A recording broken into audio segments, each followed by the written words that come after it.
সম্মানিত দর্শক, পর্যটনের 10 দিগন্ত অনুষ্ঠানে আপনাদেরকে স্বাগত জানাচ্ছি। আমি আবু রায়হান সুমন। আমাদের আজকের আলোচনার বিষয় agro base tourism, community base tourism. এই সমস্ত ট্যুরিজমের বাংলাদেশের সম্ভাবনা কেমন, সমস্যা কী, বা এই সমস্যাগুলোকে কীভাবে আমরা ওভারকাম করতে পারি, এই সমস্ত বিষয় নিয়ে আজকে আমরা কথা বলব। আজকে এই বিষয়ে কথা বলার জন্য আমাদের মাঝে স্টুডিওতে উপস্থিত আছেন টিডি হলিডেজের স্বত্বাধিকারী জনাব ওয়াহিদুদ্দিন ভাই। আমরা ওয়াহিদুদ্দিন ভাইকে স্বাগত জানাচ্ছি আমাদের স্টুডিওতে। ধন্যবাদ। পর্যটনের 10 দিগন্ত এই অনুষ্ঠান ইতোমধ্যেই এটার পারদ উপরের দিকে উঠছে এবং এটা আমাদের দেশের ট্যুরিজমের ডেভেলপমেন্টের জন্য অত্যন্ত ভালো একটা উদ্যোগ। আমি আবারও আপনাকে কৃতজ্ঞতা এবং সাধুবাদ জানাচ্ছি। আপনার দর্শকদেরকেও আমি শুভেচ্ছা জানাচ্ছি আজকের এই প্রোগ্রামে আমাকে নিমন্ত্রণ করার জন্য। ধন্যবাদ। তো ওয়াহিদ ভাই, আপনি আমাদেরকে সময় দিলেন, আমাদের কৃতজ্ঞতা জানবেন। আপনার কাছে আমার জানার যে প্রসঙ্গটা আজকে মূলত সেটা হচ্ছে অ্যাগ্রো বেস ট্যুরিজম নিয়ে আপনি বেশ কিছুদিন পড়ালেখাও করছেন, সাম্প্রতিক সময়ে বোধহয় ট্রেনিং করেও আসলেন। তো আপনি আমাদেরকে একটু বলবেন অ্যাগ্রো বেস ট্যুরিজমের বাংলাদেশের সম্ভাবনা কতখানি আছে। আমরা সমস্যা নিয়ে লাগলে পরে কথা বলবো, আপনি আপাতত আমাদেরকে একটু সম্ভাবনাটা বলেন। ধন্যবাদ, খুব চমৎকার প্রশ্ন। আসলে মানুষ তো আসলে খুবই প্রাকৃতিক জীব। আর মানুষের প্রথম মানে আদিম মানুষের আমরা যেটা বলি প্রথম বিজনেসই ছিল অ্যাগ্রোবেস বা এগ্রিকালচার। এবং আমি মনে করি এখনো পর্যন্ত পৃথিবী আজকে 2024 সালে শেষের দিকে টেকনোলজি এবং কালচার অনেক কিছুতে অনেক ডেভেলপমেন্টের পরেও এগ্রিকালচার স্টিল আমি মনে করি নাম্বার 1 সারা ওয়ার্ল্ডে, অল ওভার দ্য ওয়ার্ল্ড। আপনি ইভেন তো পৃথিবীর যত বড় দেশগুলো দেখবেন তাদের এগ্রিকালচার আরও বেশি ডেভেলপ।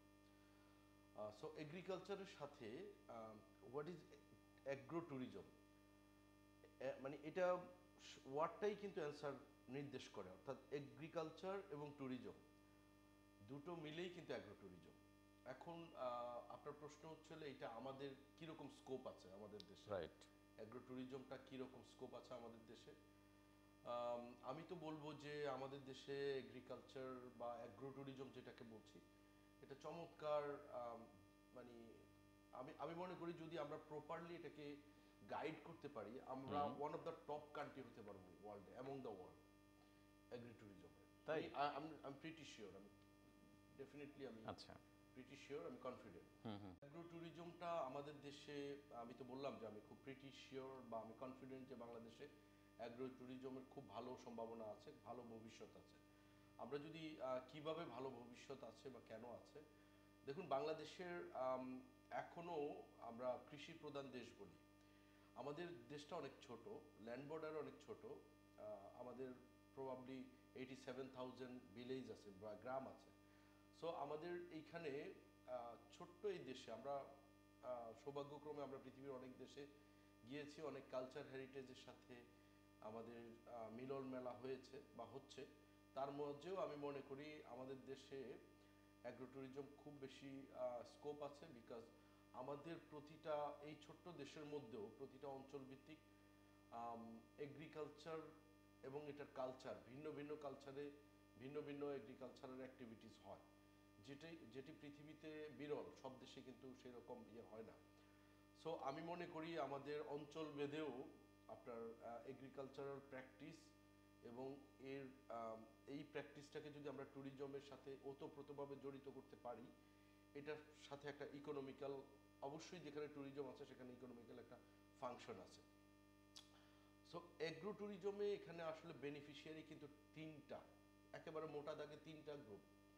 হ্যাঁ, এখানে এই তিনটা গ্রুপ বেনিফিশিয়ারি। একটা হচ্ছে হলো যে কৃষক, অর্থাৎ বাংলাদেশের পথে প্রান্তরে গ্রামে গঞ্জে ছড়িয়ে ছিটিয়ে আছে হাজার হাজার কৃষক। তারা তাদের প্রোডাক্টগুলো একেবারে ধান, গম, ভুট্টা অথবা আমরা যদি বলি পাট, হ্যাঁ, এই সকল ক্রপ প্রোডাকশন উৎপাদন থেকে প্রতিটা জায়গায় এটা একসময় ছিল হচ্ছে হলো তার নিজের নিডের জন্য, অর্থাৎ বেসিক নিডের জন্য, খাদ্যের জন্য। এখন বাংলাদেশে আমরা অনেকগুলো প্রোডাকশন জানি যেগুলো সারা পৃথিবীতে বাংলাদেশ কিছু কিছু ধান উৎপাদনেও কিন্তু প্রথম 10টা দেশের মধ্যে একটা। আমাদের আলু উৎপাদন, পেঁয়াজ উৎপাদনও আমরা কিন্তু ছোট্ট দেশ হলেও টপ কান্ট্রিগুলোর মধ্যে আছি। আপনি একটা জিনিস বললেন যে এই কৃষকের ব্যাপারটা আর কি, মানে কৃষককেও আপনি ট্যুরিজমের সাথে রিলেট করতে চাচ্ছেন। তো আমার প্রশ্ন হচ্ছে যে বাংলাদেশে তো বেশিরভাগ ক্ষেত্রেই দেখা যায় কৃষক তার উৎপাদিত পণ্যের ন্যায্য মূল্য পায় না। যদি আপনি হিসাব করেন তাহলে দেখা যায় যে কৃষক আসলে মূলত লস দিয়ে চলতেছে।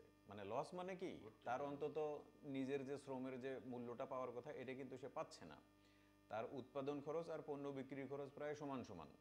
তো এই এই মানে লস অবস্থায় কৃষক থেকে সে কিভাবে পর্যটনের সাথে নিজেকে সংযুক্ত করবে? তাতে তাতে কি তার আরো বেশি ক্ষতি হবে কিনা?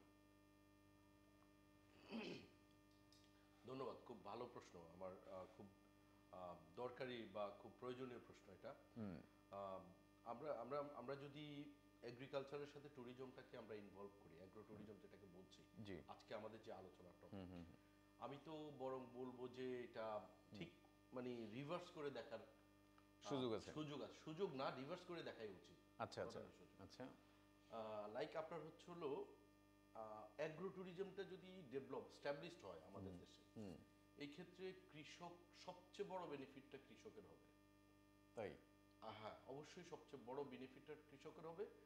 আর আমরা যারা ট্যুরিজমের সাথে ইনভলভ আছি তাদের জন্য ট্যুরিজম ইন্ডাস্ট্রিতে আরেকটা প্রোডাক্ট ইনক্লুড হলো, এবং আপনি আপনার দেশের এগ্রিকালচারকে, এটা কালচারকে, এগ্রির সাথে তো জি জি কালচার জি আছে, জি, কালচার। আপনি সারা ওয়ার্ল্ডকে দেখাচ্ছেন, এক্সপোজ করছেন, শো করছেন। আপনি ফর এক্সাম্পল আপনি সমসাময়িক সময়ে দেখেন গত 15 বছর, 10-15 বছরে যখন সোশ্যাল মিডিয়া বা আদার্স ইয়েগুলো ডেভেলপ হয়েছে, তখন দেখেন আমরা ম্যাঙ্গো ফেস্টিভ্যাল করি, আমাদের দেশের অনেক লোকই এখন কিন্তু সরাসরি ইয়ে চলে যাচ্ছে চাঁপাইনবাবগঞ্জে, রহনপুর অথবা কানসার্ট অথবা আপনার হচ্ছে হলো নওগাঁয়, বিভিন্ন বনে চলে যাচ্ছে, সেগুলো আবার লাইভ করছে। এর ফলে কি হচ্ছে দেখেন আপনি, আমরা আমাদের যখন একটা সময় ছিল যখন ক্রেতা আর বিক্রেতার সাথে কোনো সংযোগ ছিল না, একজন ট্যুরিস্ট কিন্তু ক্রেতাও বটে, রাইট। সো এবং তিনি কিন্তু একা যাচ্ছে না, তিনি আবার একজন উদ্যোক্তা হয়ে যাচ্ছে সাথে। তিনি ওখান থেকে একজন ট্যুরিস্ট যখন ওখান থেকে হারভেস্ট করছে আমটা, সে যখন লাইভ করছে ওখানে কিন্তু অর্ডার হচ্ছে, অনলাইনে তার কমিউনিটি তাকে অর্ডার দিচ্ছে যে আমার জন্য 5 কেজি, 10 কেজি, 20 কেজি। তো এর ফলে কি হচ্ছে, যেই কৃষক উৎপাদন করছে সে কিন্তু একজন মানে ন্যায্য মূল্য পাচ্ছে, তার প্রফিট রেখেই ন্যায্য মূল্য পাচ্ছে। আর ট্যুরিস্ট যে ক্রেতাও, সে কি করছে, সে তার মধ্যে সবচেয়ে বড় স্যাটিসফ্যাকশন যেটা, যে আমি বাগান থেকে নিজে পেরে হাইজিনিক ফুডটা আমি হারভেস্ট করেছি, মানে সে নিজে খাচ্ছে আবার পরিবারের জন্য হয়তো আসার সময় 10 কেজি, 5 কেজি, 20 কেজি কিনে নিয়ে আসছে। আমি তো মনে করি এইটা মানে এই অপার সম্ভাবনার দরজা যদি আমরা খুলতে পারি, এটা আমাদের কৃষিকে এবং ট্যুরিজমকে দুইটাকে এক্সিলারেট করে অনেক দূর নিয়ে যাবে। মানে এটার আবার হচ্ছে কিনা, আপনি ধরেন রাজশাহীর, এখন আগে দেখা যায় রাজশাহীর মানুষ হয়তো 1 কেজি আম কিনে খেত 30 টাকা দিয়ে, তাকে কিন্তু এখন কিনে খেতে হচ্ছে 90 টাকা দিয়ে বা 70 টাকা দিয়ে। তো এতে আবার রাজশাহীর ক্রেতারা বঞ্চিত হচ্ছে কিনা? রাজশাহীর এটা একটা মানে আমি যদি শুধু নির্দিষ্ট করে আমের ক্ষেত্রে বলি, যেহেতু আমের ইয়েটা আচ্ছা, বললাম। না আমের যেহেতু আসে, আমাদের অন্যান্য প্রোডাক্টের বেলাও সেম, যেমন লিচু বা আদার্স ইয়ের কথা বললাম। আপনি যেটা বলেছেন যে আপনি এখন লোকাল যে ক্রেতারা, রাইট, তাদের জন্য এটা কষ্টসাধ্য হয়ে যাচ্ছে কিনা, হ্যাঁ মানে তাদের তো ব্যয় বেড়ে তাদের জন্য ব্যয় বেড়ে যাচ্ছে কিনা। দেখেন আপনি জিনিসটাকে কোন স্কেলে দেখবেন, লার্জ স্কেল না স্মল স্কেলে। আপনি এটা সত্যি কথা যে যখন বাণিজ্যিকরণ হয় যে কোনো জিনিসে, আমরা ধরেন আমি আমার একেবারে নিজের অভিজ্ঞতা থেকে বলতে পারি, আমরা ছোটবেলায় ধরেন আমাদের গাছের নিচে কাউ, গাব, আম পড়ে থাকতো, আমি রাজশাহী ছেলে না, বাট আমাদের নিচে এরকম বিস্তর পড়ে থাকতো, ওটা যে সেল হয়, বিক্রি হয়, এটা আমাদের ধারণাই ছিল না। কিন্তু যুগের চাহিদা এখন কি, এখন তো সেই দিনটা নেই, এটা বাস্তবতা। হ্যাঁ, এটা ঠিক যে যখন কৃষক ক্ষতিগ্রস্ত হতো তখন লোকাল পিপল কিনে খেত কম দামে, কিন্তু আপনি একটা ধরেন 5% লোককে ধরবেন নাকি সারা দেশের 20 কোটি এবং সারা ওয়ার্ল্ডে যদি এটা রপ্তানি করা যায়, এটা চাহিদা আরো বেশি বাড়বে। আমার দেশের অর্থনীতিতে এটা যোগান দিবে, তাই না? তো আমরা তো এটা দেখতে হবে। আচ্ছা। এটা আমি একেবারেই যদি বলি যে না কোনো ইয়ে হয়নি, এটা ঠিক হবে না। আচ্ছা, তার মানে হচ্ছে যে বৃহৎ স্বার্থ দেখতে গিয়ে ক্ষুদ্র স্বার্থটা বিসর্জন দেওয়া যায় আর কি, Right, এরকম একটা right. কিছু বলছেন। ওকে, তাহলে আপনি কি মানে অ্যাগ্রোবেস ট্যুরিজমের কোনো খারাপ দিক দেখছেন না, কোনো চ্যালেঞ্জ নেই? অ্যাগ্রোবেস ট্যুরিজমের আসলে যে কোনো জিনিসের ন্যাচারালি একটা জিনিসের অ্যাডভান্টেজ থাকলে ডিসঅ্যাডভান্টেজ অথবা ড্রব্যাকস তো কিছু না কিছু থাকেই। তো আমার কাছে মনে হয় এখানে যেহেতু এগ্রো ট্যুরিজমটা মূল একেবারেই নেচার কেন্দ্রিক, সেখানে আম, কোনো কোনো ড্রব্যাকস যেমন সেটার ইনফ্লুয়েন্সটা ন্যাচারাল হতে পারে। ধরেন আপনার হচ্ছে হলো এখন যে গ্লোবাল ওয়ার্মিংয়ের ফলে যে এরকম একটা ইম্প্যাক্ট আমাদের ডেইলি আপনার ওয়েদার অ্যান্ড টেম্পারেচারে পড়ছে, সেই রকম একটা ন্যাচারাল ক্যালামিটি কোনো ধরনের বা কোনো রকম কোনো অ্যাক্টিভিটিসের কারণে, ন্যাচারাল অ্যাক্টিভিটিসের কারণে একটা ট্যুরিজম ক্ষতিগ্রস্ত হতে পারে, এটা একটা। আর এই ছাড়া আপনার হচ্ছে হলো যেটা ম্যানমেড, যখন উৎপাদনের সাথে একটা লোকাল এরিয়াতে তো একটা ইম্প্যাক্ট, যেটা আমরা আলোচনা করেছি পরে, সেটা হচ্ছে হলো প্রোডাক্টের যেহেতু সরাসরি ক্রেতা বিক্রেতা সংযোগ হয়ে গেছে এবং এর সাথে ট্যুরিজম ডেভেলপ হচ্ছে, এর ফলে একটা স্মল স্কেলে আপনার হচ্ছে হলো কিছু পণ্যের লোকাল এরিয়াতে হয়তো প্রাইসটাও একটু ওভার হলো, কিন্তু এর ফলে কৃষকের যে সক্ষমতা এবং কর্মসংস্থান যে তৈরি হলো, আমরা এটাকেই ফোকাস করতে হবে। আপনি শুনে আশ্চর্য হবেন, পৃথিবীতে এখনো পর্যন্ত সবচেয়ে বড় অ্যাগ্রো ট্যুরিজম ফার্ম কোথায় জানেন? দুবাইতে।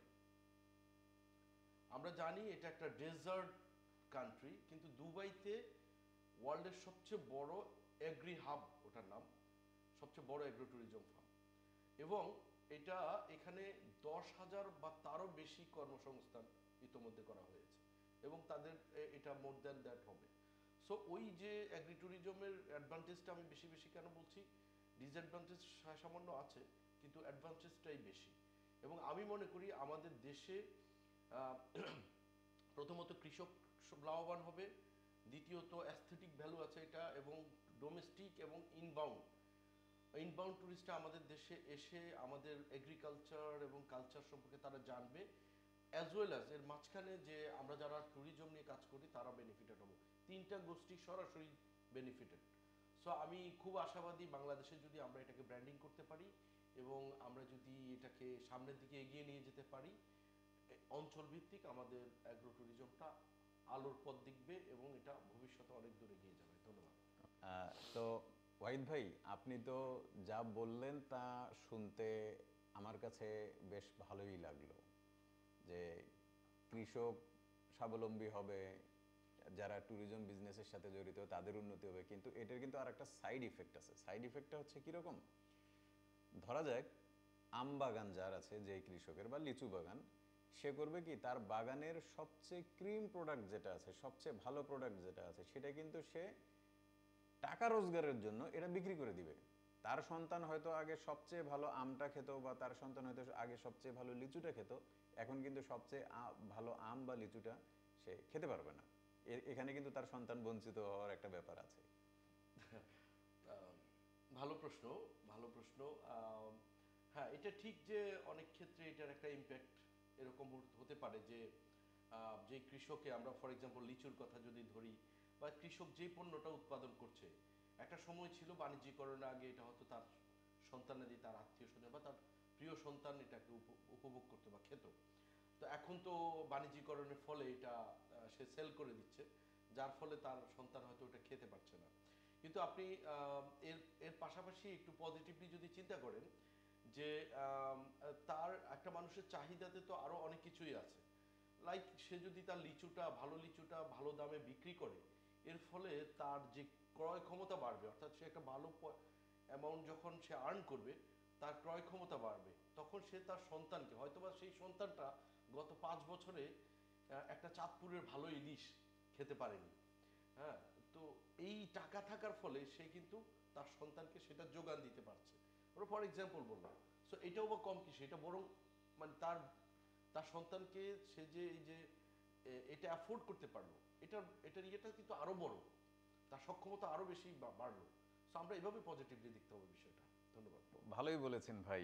কৃষক হয়তো তার নিজের উৎপাদিত একদম ক্রিম প্রোডাক্ট যেটা আছে সবচেয়ে সুন্দর পণ্যটা খেতে পারলো না, কিন্তু তার সন্তানের জন্য সে আর একটা কিছু ভালো কিছু কিনে নিয়ে আসলো। যাক, এটা খুব আশাবাদী। আশা করি অ্যাগ্রো ট্যুরিজম নিয়ে আমাদের কৃষকেরা যে বছরের পর বছর ধরে বঞ্চিত হয়ে আসছে, তো আশা করি তাদের বঞ্চনার ইতিহাস প্রায় মুছে যাওয়ার পথে হবে। অ্যাগ্রো ট্যুরিজমের অনেক শুভকামনা করছি। আপনাদের হাত ধরে দেশের অ্যাগ্রো ট্যুরিজম অনেক দূর এগিয়ে যাক। হ্যাঁ, আমি এই সাথে অনুরোধ করব আমাদের তরুণ প্রজন্মকে, তারাও যেন ট্যুরিজমে উদ্বুদ্ধ হয় এবং অ্যাজ ওয়েল অ্যাজ, যেহেতু আমরা মাটির মানুষ এবং আমাদের এখনও বলা হয় কৃষি প্রধান দেশ, অ্যাগ্রো ট্যুরিজমটাকে ফোকাস করার জন্য এবং এটা নিয়ে কাজ করার জন্য, ঠিক আছে? তাহলে আমার মনে হয় আমাদের অ্যাগ্রো ট্যুরিজম অনেক ভালো স্কোপ আছে। ধন্যবাদ। জি, আপনাকে অনেক ধন্যবাদ। আপনি আমাদেরকে অনেকক্ষণ সময় দিলেন। আশা করি সামনের আরও কোনো পর্বে আমরা আপনাকে আমন্ত্রণ জানাবো। সেই সময় আপনি এসে আমাদেরকে সমৃদ্ধ করে যাবেন। আরও অগ্রিম শুভকামনা। থ্যাংক ইউ, আমি অপেক্ষায় থাকবো।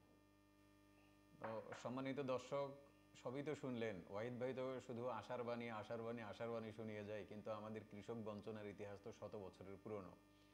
আমি জানি না অ্যাগ্রো বেস ট্যুরিজম দিয়ে আমাদের কৃষক কতখানি তার ন্যায্য মূল্য প্রাপ্তি নিশ্চিত হবে। তবে যদি অ্যাগ্রো বেস ট্যুরিজমের মাধ্যমে দেশের 10 জন কৃষকও উপকৃত হয়, সেটা আশা করি অনেক ভালো একটা উদাহরণ হবে। তারপর সেই উদাহরণ আরও ধীরে ধীরে বিস্তৃত হবে।